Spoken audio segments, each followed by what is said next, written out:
I call to order the Waverly City Council for November 23rd, 2015. Is there a motion to approve the agenda as distributed by our city clerk? Approval. Second. Second. Motion and seconded. Council discussion. All in favor signify with yes. Yes. Opposed with no. Comes tonight's agenda.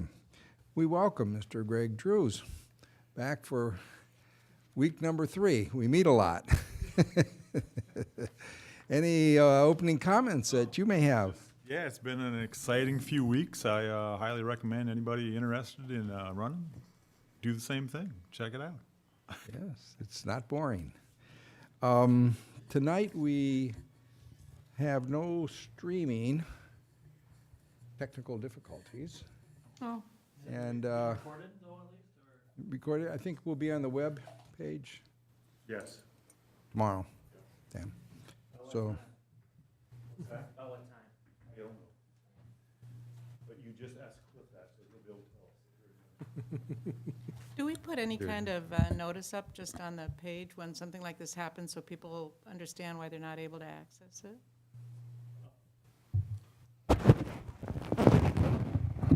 On the webpage? Like when they would normally go to watch it, then if it's not running, then you would just see the Waverly site, right? Right. I don't have any way to put it on there. I just found out about it like 10 minutes ago. So we thought the best way to do it would be announce it.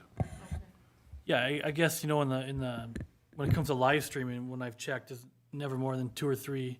It's more important that it gets recorded and put on later than, you know, this is probably, of all the things that could go wrong, live streaming is probably, as long as it's still on cable, right? Or is it? Correct. It's still on cable. Oh, it's still on cable? Yeah.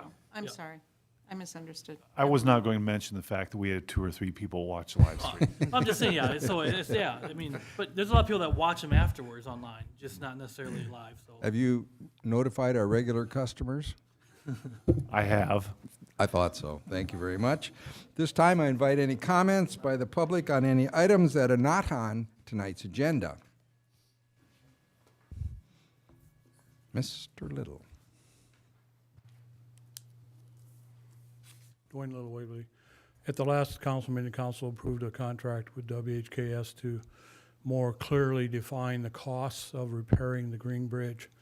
But the costs that they'll be coming back to the council with are still estimates based on their inspection of the bridge and updating the figures of what they'd found wrong in previous years. My question is, how come the city keeps ignoring or not wanting to deal with Box Steel out of Michigan? They're a company that would give you a bid on how much it would cost. That's your best known information because they're willing to do that repair for that price. And we're going to end up with an estimate, pay $15,500 to get that estimate, and then we still have to go in the process with a large contingency to cover things that weren't seen by the inspector when they're getting this information ready. This is the company we talked about earlier that came Yes, forward. they do all kinds of Yeah. iron and steel restoration projects. They're working on an iron lighthouse up in upper Michigan right now. They got on their website their processes of how they make parts, rivet the parts together like the originals, and duplicate things exactly the way it was built in the beginning. And they have several of these bridges they've restored. And they show the process step by step. And some of these bridges, they are completely tearing them apart into individual pieces, reproducing the pieces and then reassembling them with hot rivets, just like they're originally manufactured. So their company has a lot of experience in this, and they're willing to put a bid on something. You know, if they miss something, it's catastrophic for them because that's their bid. I think that you're thinking that they should replace WHKS and give us all these different options with the bid price? No, I'm thinking that WHKS, instead of trying to rely on their own figures and piecemealing costs and putting those costs together with a contingency, should be dealing with the people that would actually be doing that kind of work. we would still need WHKS for the engineering work and to make sure that the process was following the DOT normal standards for repairs that would meet their requirements. So when we're done, we'd have a bridge that could be opened, and the longevity of the bridge would be what it was from the beginning to when we first had to repair it. Remember earlier, I was thinking that, and that's what we said, that this company would come in later if we decide to repair, and they could bid. Depends on what options we pick. But we may find out, maybe the estimate comes in so high that it scares you off, and you say, well, this estimate's gonna mean that the cost of repairing this bridge per year is too high. Whereas we really wouldn't know if it was too high until we know how much we're gonna be charged to actually do the work. You know, I bet on cars all my life for my business, and you can write an estimate up and down half a dozen different ways to either increase your profit, maybe send the job down the road, or to get the job. So I see the fallibility of making your judgment call based on just an estimate, especially with someone who's not actually doing the work. But point taken, and if it becomes appropriate, city engineer, we can always bring this company up to WHKS, but Because WHKS kind of alluded to the fact that they may have to get someone outside the area to reproduce some of these parts that will be needed. they probably even know this company if they're that prominent. And, but point taken. Okay. Thank you. Other public input?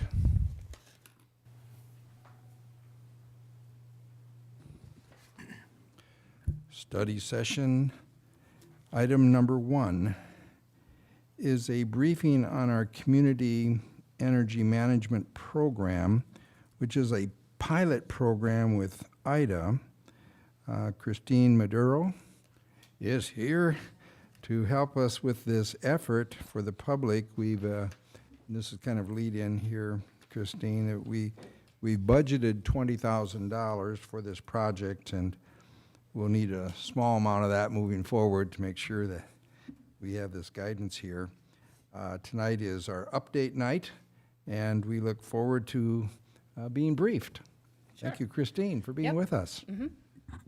I'm Christine Maduro. My title is Regional Energy Manager. I was appointed, as you said, by IEDA. The program is a community energy management program, is run by IEDA, but it's actually on a grant from the Department of Energy. So that's kind of the stream of dollars. And that's where the focus of the program is to help communities to save energy and reduce utility bills. That's the whole, that was one of those things that IEDA saw as working with different communities as kind of low-hanging fruit that cities kind of left on the table because they didn't have the expertise to help them understand their needs, understand how to remedy those needs, and then how to move forward on those projects. So I came into the community, been working with Waverly for about a year now.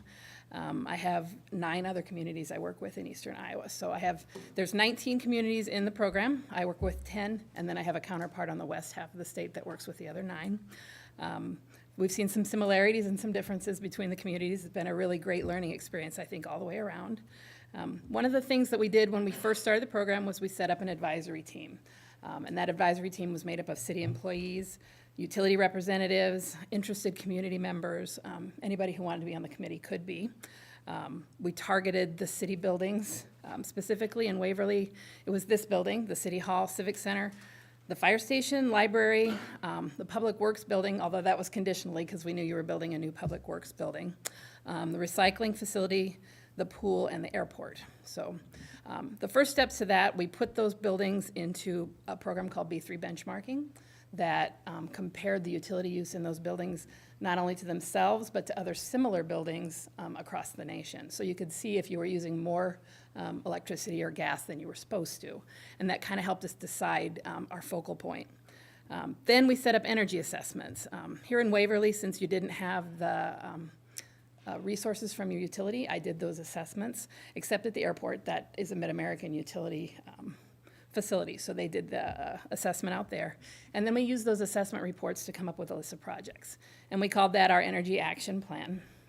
They were primarily lighting projects, some VFDs, some interesting suggestions such as a liquid pool cover at your pool to help retain some of the heat. I know you put in a new heating system that's extremely energy efficient, but it has a little bit of a slow recovery on cool days. So we're hoping that liquid pool cover that they apply next year would help get those couple of degrees back and maybe keep it a little bit warmer without having to raise the set points at all.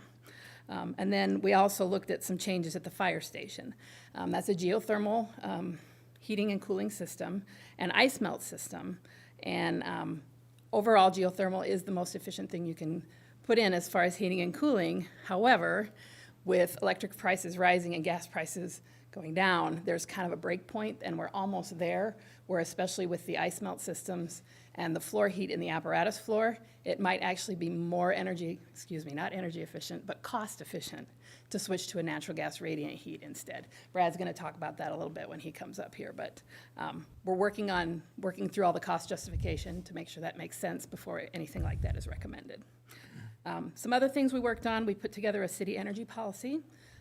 What that was to do was to kind of standardize how the city buildings operate, set points for heating and cooling systems, different lighting systems, kind of standardizing those so when something is put in, it adheres to a standard that promotes energy efficiency.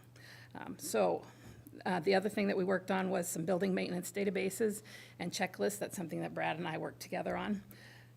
And here at the end, we're nearing the end of the project now as far as the grant goes, hoping to be able to stay on as an advisor for the city to make sure we stay on task on the rest of the projects. But we have 67 projects identified, something like $62,000 in annual savings potential. So a lot of great opportunity that hopefully we can follow through with. The $20,000 that's set aside for this year, Brad has some specific projects that we're earmarking and working on getting costing for, so I'm gonna let him talk about those. If you have any questions for me about any of the stuff that Phil sent out, feel free to ask me any questions, but I'll let Brad step up. Okay, Brad. Hi, I'm Brad Bierman. I'm your facilities specialist. First thing I'd like to do is thank Christine. She did a great job. I know when she first came on, I know I wasn't really specialized in the areas that she was obviously, and she brought a lot of good things to the table. She was a great leader, and I appreciated everything she did. The three projects that we're looking at right now that we thought was crucial was we wanted, whatever the projects were that we were going to do, we wanted to make sure that they were visible to the public. So the first project that we're looking at, and I'll allude to Christine a little bit, and she brought up was lighting projects. The paybacks are good. We're looking at a first phase lighting project at the library, which would involve mainly the children's area. We would go with LED lighting in those areas, and then look at some other, maybe some sensors, some room sensors, things like that. The other one was the firehouse. We were looking at putting some door closures. Right now, the fire department, when they respond to a call, they go into their bunker room gear. The doors are locked open, they stay open. Well, when the doors go up, we start heating that room, and it continues to heat until the doors go down, then we're trying to catch up. So what would happen is these openers were on a timer. They would hold the doors open until the guys probably would respond 10 minutes, maybe 15 minutes, and then they would just automatically close. We'd put two of them. One would also go, there's another door by the radio room, which sometimes gets locked open. We'd put one on there that would close too. The other one Christine talked about was the floor heat. We contacted a company that came and looked at our whole system there, and I was pretty impressed because I was expecting them to come back and say, well, you should have done this, or this could have been done differently. Well, their exact words were, you couldn't have designed a better building. That's an efficient building, what it has. But like Christine said, just because it's efficient doesn't mean it's the cheapest. So we're looking at stick heaters, possibly putting them. That would have to be probably a budgeted project. We're looking at probably right around $15,000 to put stick heaters in the base where the trucks sit. I spoke with the fire chief. His remarks to me were, we obviously would want to get some other estimates and you know, a couple local people, things like that, see what that would bring too. So the Civic Center here, we're looking at the same thing with lighting. We're going to start with lighting. We'd like to start with some inside lighting first, LEDs in the hallways, incandescents, go with some LED lighting there, and then possibly work out and end up out into eventually change over our parking lot lights to LEDs as well. So those are the main ones that we'd like to start with. Like, we have a lot of other ones eventually. You know, there's some grant money hopefully we can apply for. We can get some kickback money from probably the utility company, Light and Power, things like that. So that's the main projects. I have any questions, I'll try to answer them for you. I was pretty quick, but those are kind of the nutshell. No, it was really good. Discussion, questions? I just have a question about the, you know, possible change at the fire station away from the geothermal. I mean, that can always change. I mean, oil prices are always changing. And so how do you evaluate cost efficiency versus conservation Christine, you want to answer factors? that? So you can answer better than I can. Well, that's why we're looking at, we really want to make sure that the cost savings is quantified, because it has to have a quick payback to make sense. In my opinion, with the volatility of everything, I would say probably not more than a 3 or 4 year payback. If it pays back in that, I think you're pretty safe doing it. If not, then it probably doesn't make sense. So that's why I'm working with Brad. We're getting all the runtime numbers on all that equipment over there to make sure that we're making the right recommendation. Do you look at conservation factors also, or just financial? Right now, it's just financial, and it's largely because electricity is getting so expensive. I've been doing a lot of research on geothermal, and one of the key things I always told people when they put a geothermal system in is it would pay back in 3 to 4 or 5 years. Well, they're not doing that anymore because electric rates have gone up. So it's just one of those things that technology was kind of ahead of where things have gone to now, so. Just to also clarify, we would not be removing the geothermal. So if things do fluctuate, turn around, we can blend them, we can go one or the other, that type of thing, so. And if you're air conditioning with geothermal, we're not recommending taking it out. That is still the most efficient way because you can only air condition with electricity. It's just when you turn over to heating, right now we've got some limbo going on, so. And this is really just in the apparatus or the truck bays that we're looking at making the addition. So the hope would be to, if we invest 15,000, to get the return within 3 to 4 to 5 years. If we can do that, it looks like a decent improvement. Right. Then it makes sense to do it. If it's a 10-year payback, I would not recommend it, no. Absolutely not. So. And we're a relatively new building here, 07? So, and this is relatively easy to do Right. in a new building? Yeah, the question, I don't know, did they check the gas pipe sizing? It was on the gas. Okay, yeah, because there was some question at first whether the supply would be enough, but if you don't have to raise the gas supply size, then that takes a lot of cost off the table, so, and that's not necessary. So definitely something that we're continuing to analyze, but. This is a wonderful, huge topic. And the comprehensive look is appreciated. Now, in the library, we're talking about the children's area and starting just with lighting. How is the rest of the library looking to you? Now, that's 17 years old, right? Right. The HVAC system actually has come up because there was a major repair that needed to be done. And we talked about it at the time, but to change the technology of the HVAC system, you're looking at a complete gut, basically, of how the system runs, new piping, everything. So it's on the recommendations that when they get ready to do a renovation, they need to look at a more efficient HVAC system at the library, but that would be a really large project to do. So the system is running as efficiently as it can, and it'll probably run for another 5 to 10 years before it'll need to be replaced, so. And that's something, Sarah talked about that a little bit when we approved that repair, but I mean, if this is a huge cost item, not all that far down the road, I mean, we ought to be thinking about how we're budgeting for that or planning for that. 5 and 10 are two different. Probably more Figures. likely 10. I know there's issues with the system. Because, and yeah, that's why I if said we the can go 5. 10, we'd be in a Yeah. whole different It's financial probably cycle. closer to 10. Yeah, okay. How much can be saved with, let's say, just lighting improvement like the LED in the children's area? Just a second.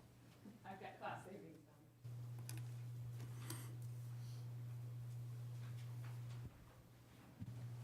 Do you have just the breakdown?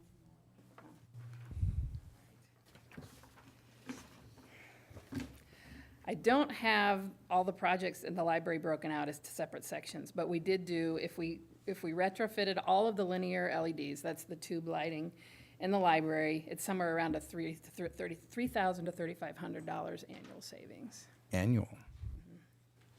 Oh. Yep, and then if you add occupancy sensors on top of that, daylight sensors, that just adds more to that.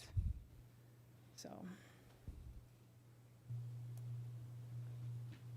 The payback on those projects is, depending on the number of lights, anywhere from 5 to 8 years. So really good payback.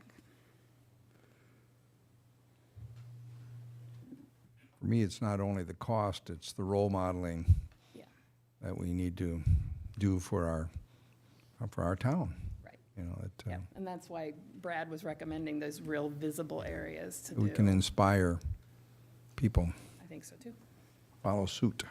I think that's one of the areas we kind of struggled with as a group when we first started meeting was, as we started to do some of the evaluations, at least for me, it was pretty clear that staff does a good job already of trying to manage around these type of things, keep costs down, keep buildings up where they should be. So, we're, you notice here, we're not doing a lot of window caulking and things like that. So when it came down to it, really lighting was about the only low-hanging fruit that was there for us to focus on. And then the pool cover, I think that's a unique item. But as Brad said, it was a good process to go through. And again, there was a lot of cooperation and a lot of good input between the utilities and staff. And I think we ended up in a good place with it. I agree. It was a great team to work with, and I'm hoping to continue to work with them. I think there's a lot more that can be done, so. Any other questions, inputs from this side? Pro Tem, Chris, Dan? I'm assuming we're going to bring back the policy at some point for a little bit deeper dive, and so that this would be a time for council to look at that. And I would say so, yes. Let us I know if mentioned there's it any- briefly. I know that's something that will probably require some discussion. It's an administrative policy, but it does affect everyone who works for the city, so, or at least in a city facility. Sure. Well, we thank you, Sure. Christine, Sure. for your good work, and thanks, Brad.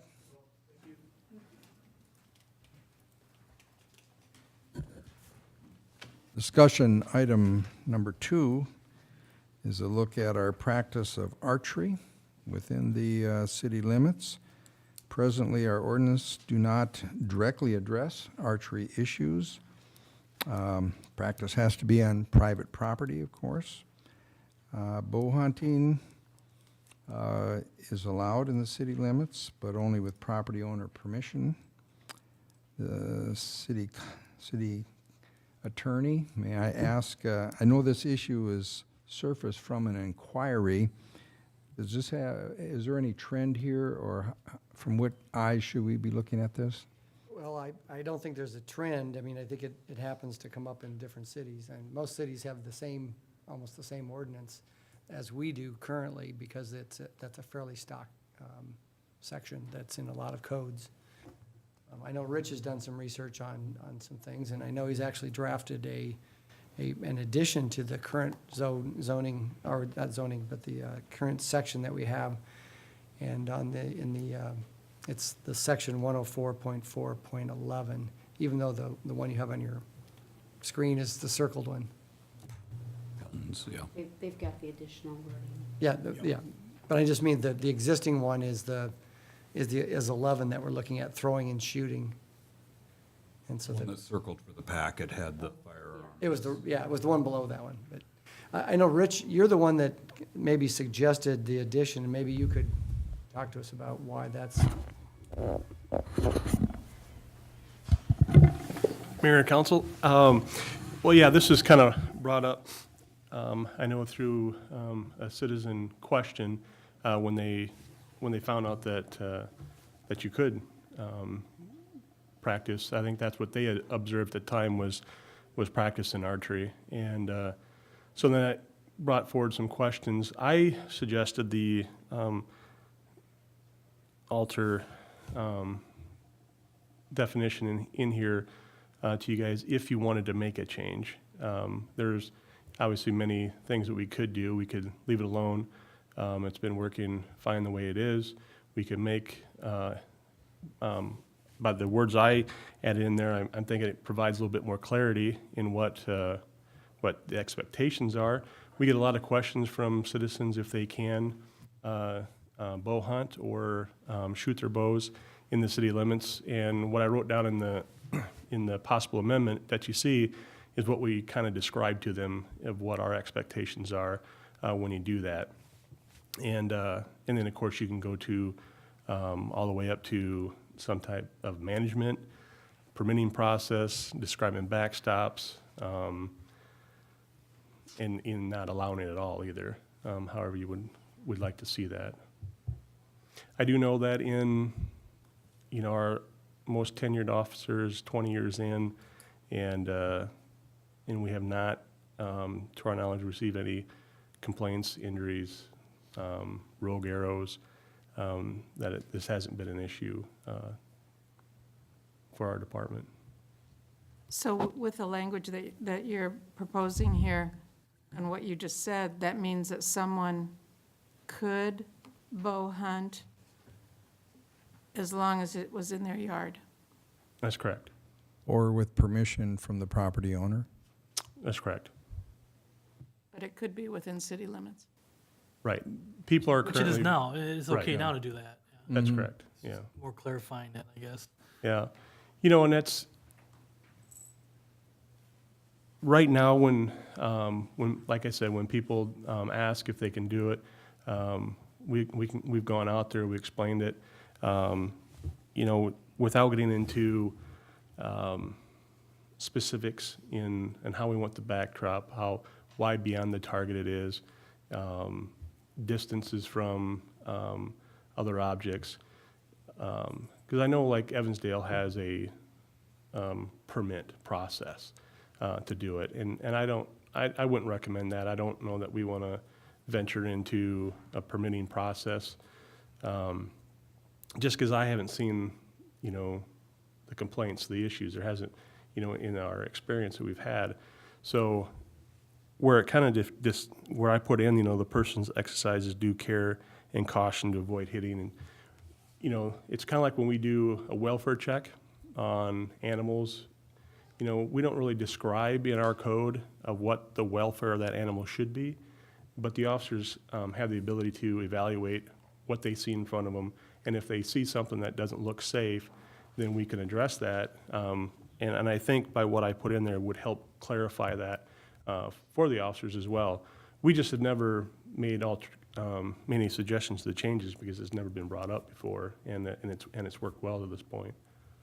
How would you answer the question, because the citizen that contacted me, and I think maybe one or two other council members, she was saying that there's always room for error and misjudgment about where that arrow is going to go, and when you're their neighbor, then you feel not so safe. Yeah. I don't know if they've had a conversation. They have, Okay. yep. And it would be our suggestion if they're uncomfortable shooting at the same time. My understanding is that in that particular case, the backstop where he was shooting to was not in the direction of their property or any of their buildings. It was to an open field.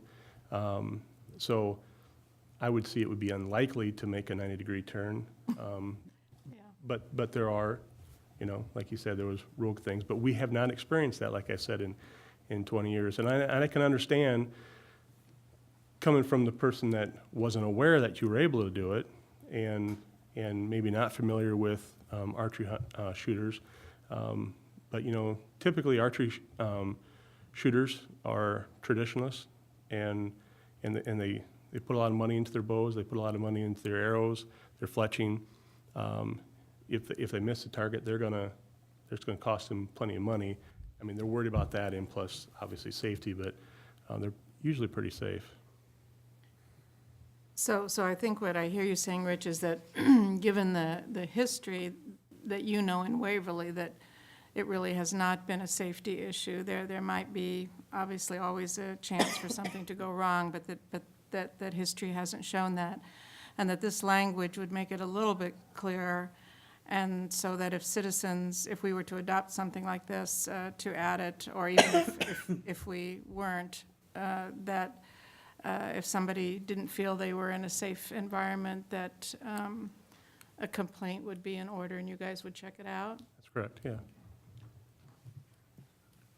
I'd like to clarify just one thing. The question was asked about hunting. Are we really talking about hunting or just shooting at a stationary target for practice? Or The both? complaint came forward as from just someone that was doing target practice in their backyard. It wasn't a hunting complaint. But this would help with that as well.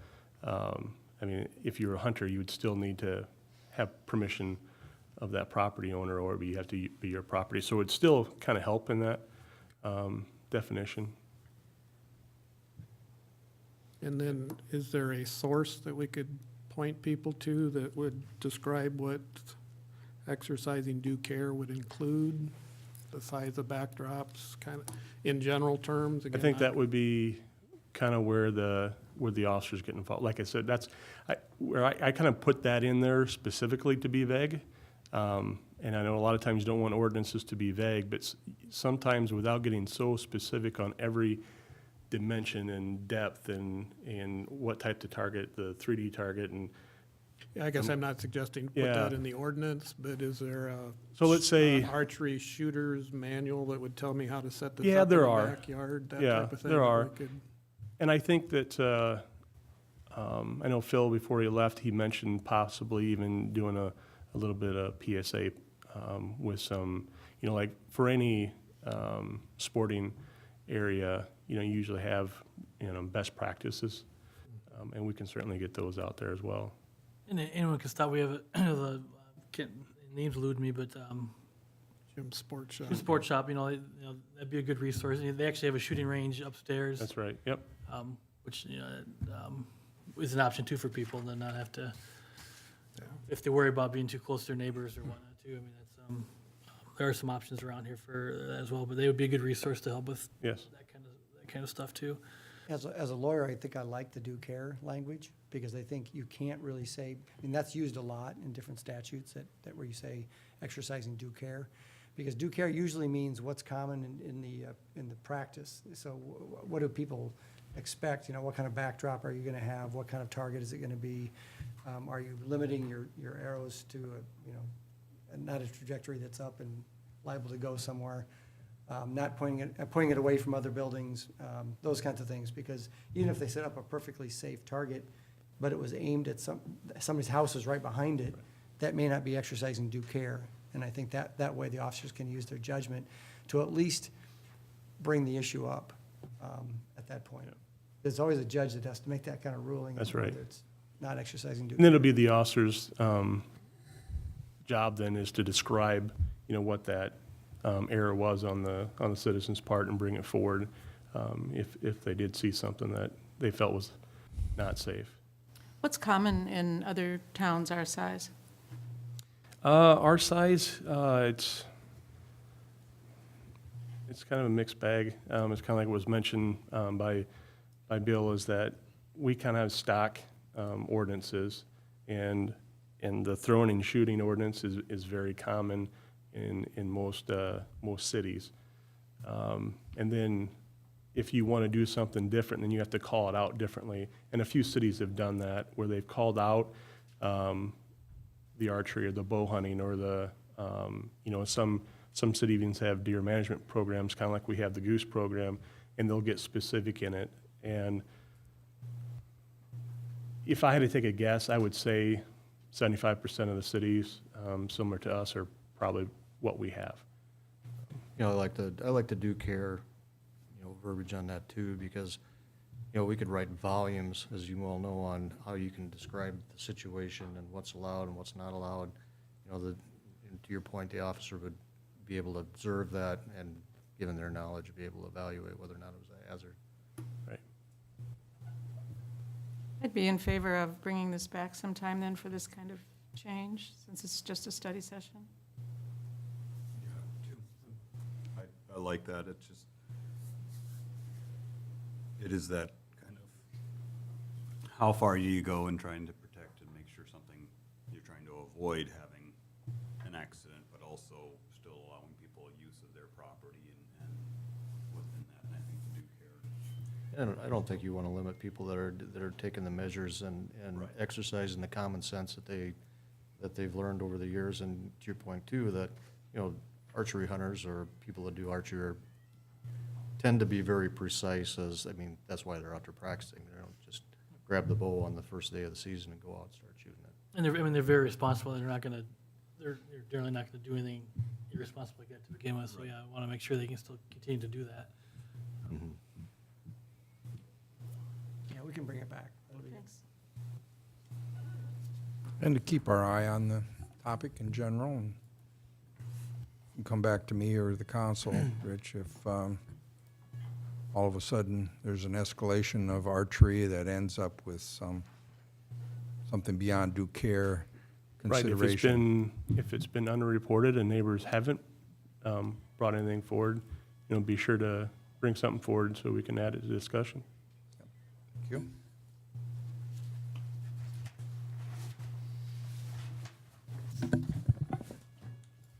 Study session number 3 is a discussion of the 200-foot fuel storage tank setback requirement in both light and heavy industrial districts, which buttress against residential districts. For the public, I think the state law is 50 feet, and the Waverly Board of Adjustments issued a variance, I think, once for at least 200 50, feet, yeah. 3 times for 50 feet distance, and has asked us to address this issue a little bit. Is that fair? And City Attorney, what do we need to know here? Well, I think what Ben had tried to do was to create the ordinance to actually say that it's going to be a 75-foot minimum, because that's the, I think on propane, that's the distance for fire protection. And so rather than go it's 50 for some other fuels, but his thought was to leave it at 75. Since it's a reduction from 200 to 75, that's actually a substantial reduction. But that would cover all of the fuels for the fuel tanks. We have had 2 situations where commercial or industrial zoned areas then became kind of encroached on by residential, and then it had problems with the Dillevoo out on the east, and then even with Kroll, when they wanted to put a new tank in at their site in the middle of town, that was too close to put a new one in. So instead of having a new, safer, more efficient tank, his choice was to either leave it and just try to leave the old one, and that wasn't very efficient. And this one, so I think the exception became the rule now, I think is what we've heard from the Board of Adjustment to some extent. Pete, yeah, we need you to weigh in. Say that. Pete Lampion, I'm currently chairman of the Board of Adjustments. We've had 3 cases dealing with setbacks for fuel storage tanks. 2 of them were out by Rolling Meadows out on Highway 3, which we were dealing with a situation with a light industrial area that was encroached upon by a residential area. In one case, it was for bulk storage for resale. The second one was for, or the third one actually, that was for Ag Vantage, was for a service tank for them to supply to fuel their fleet of vehicles. The others were for Dillevoos for bulk storage on their tanks. The next one was with Kroll Ready Mix that wanted to replace an outdated single-wall, small diesel fuel tank at their site and wanted to put in a little larger, safer new double-wall fueling tank. And basically, the thing that we came to with our discussions at the board was the fact that all of these applications included information and letters from the state fire marshals and inspector's office, and the data on there's a little breakdown on, depending on the size of the tanks. The bulk storage ones for Delavue's required a little more setback. The smaller ones that were for fueling, that were like 500-gallon tanks, those are a different requirement, but that was all information that was provided through the fire marshal's office. And our comment and discussion got to be, are we smarter than the state fire marshal's people? Do we know more about how these should be handled, or do they? And we couldn't come up with a good, and I've dealt with issues for a long time in the community, and I could not remember where the 200-foot setback came from. Ben did some research. He couldn't come up with anything. It was just a random number, basically, that got put in that was looking at new development of industrial areas. Our thoughts, to a degree, were, okay, we've still got to deal with these existing areas, and we think the fire marshals might have a better plan, and that if we follow their guidelines, we should be safe, and okay, that's where we were at with them in approving the ones, because we approved the variances by the fire marshal's guidelines. And these are You'd all stay there, go ahead. above ground, is that right? Yes. Yeah.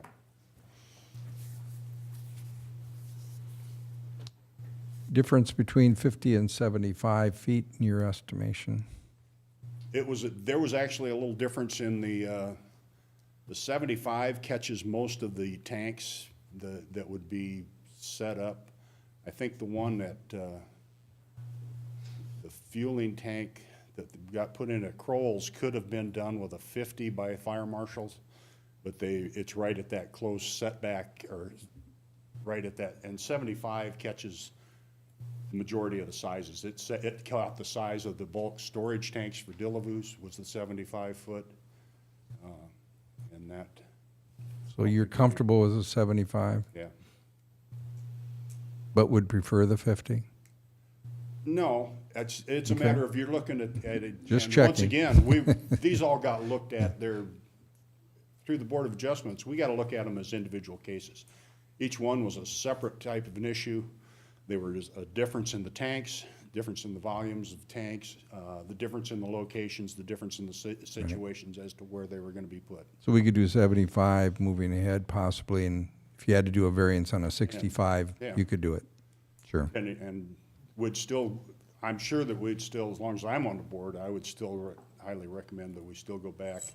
In fact, that was suggested to Ben that during the application process on fuel tanks, we have the letter from the state fire marshal with them before we ever get it. And they're okay in location and setbacks. Worst case scenario, what kind of catastrophe could happen with any of these tanks? Large fire explosion, potentially, if you had the right igniter to. I think when you look at the standard and some of the distance that they're suggesting, it's really to provide that separation between ignition sources. If you're 75, 50 feet away from an ignition source, if there's a leak in that, it should not catch on fire type thing. It certainly changes dramatically if it does catch on fire. But again, I think the guidance there is to separate it from that ignition point and reduce the likelihood that it would catch on fire. And 75 feet isn't very far away. Yeah, but that's what they've come up with, and that's what and part of the other issue is there's also part of the specifications from the fire marshal is containment areas. They've got to have a certain amount of containment area if there's a spill. that type of thing. So is that built into our? Yeah, that's built Okay. in with the fire marshal's code. Okay. So maybe I don't, not sure if I understand everything right, but so what if someone had a tank that was only, needed to be 100 feet away or something? They'd have to follow that guideline, not, they couldn't be closer because of what we have, or is that? You couldn't because the fire marshal wouldn't let you be closer than Okay, so their so- restriction. So the 75 won't let anything be 75 that shouldn't be, is I guess what I'm saying. Okay.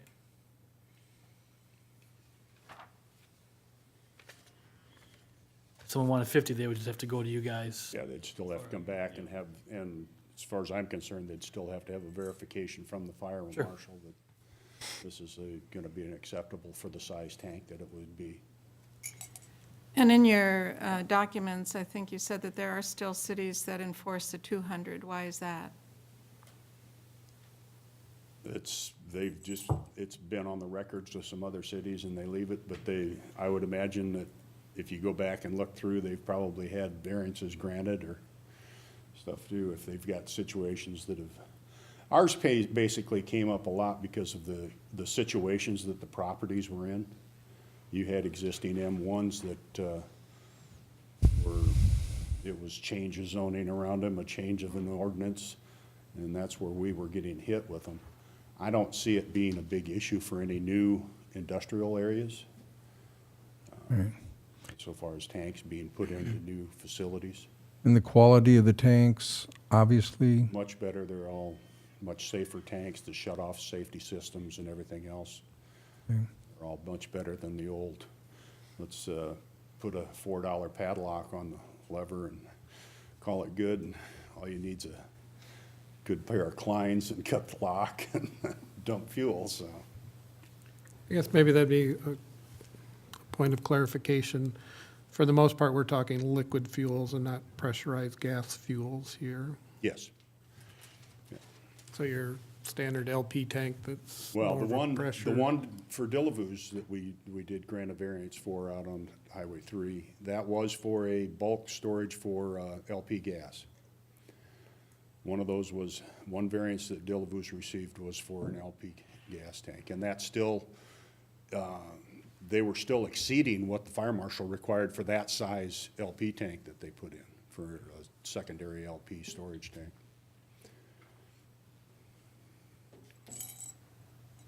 any other questions? And just to note that this generally requires some screening or some visual Yep. as far as between that and the our districts. I don't know, like the Kroll one, remember there's, it's across the train tracks and trees between it, and they've got a concrete wall system set up around the tank and everything, and so it's like you don't even really know the tank is there unless you go look for it. That's primarily just keep ignition sources away. Yeah. If it catches fire, the 125-foot difference between where it is and where you're proposing isn't really gonna make that big a difference. That's a good point. That's where we fall into the fire marshal's guidance, and they're much more knowledgeable about them than even Hank and the Planning and Zoning Commission isn't that smart, I don't think. Oh, I don't know. I'm gonna get in trouble No, now. yeah. Okay. Any other questions? Pete? Thank you, Pete. Any last comments on this? So we'll plan on bringing this back for first reading. Okay, sounds great.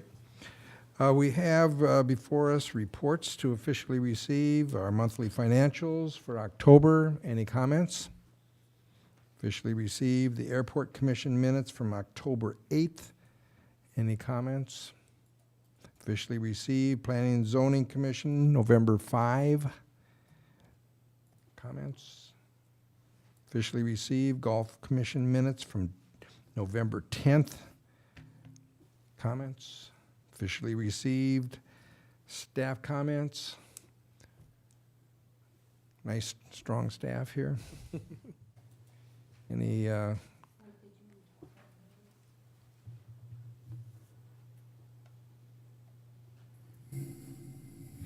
Yard waste site is closed, but if you still have large items, you can call the office.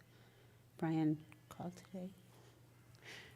And call the office, and they can direct you as to what should be done with that. And that number is 352-6247. Thank you. There'll be many calls tomorrow, and I think you could ask directly for Mike if you'd like. No. Other staff comments?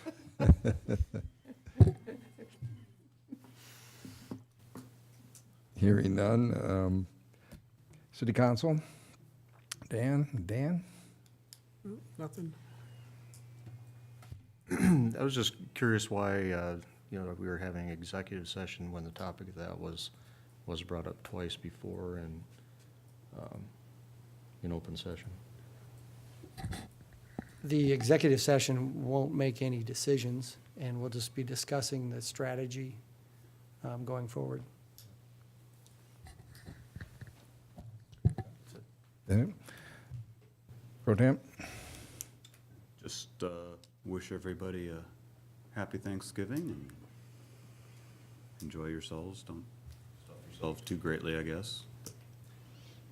I'm grateful for the city and great staff that we have, great city workers we have that do a good job. And Saturday morning, I was surprised that our streets were already all cleared off as quickly as they were. And it was good work on surprise snowstorm in November, but it's Iowa. Another one coming Thursday. We're getting around. Light snow. I'm good. I Edith? don't have any comments either. Happy Thanksgiving, I guess. Yeah. Thank you. Greg? Just thanks again for having me. Like I said earlier, been an exciting few weeks. I'll be tuning in next week. Maybe I'll catch the live stream. We did better on the time tonight. Yeah. Yeah.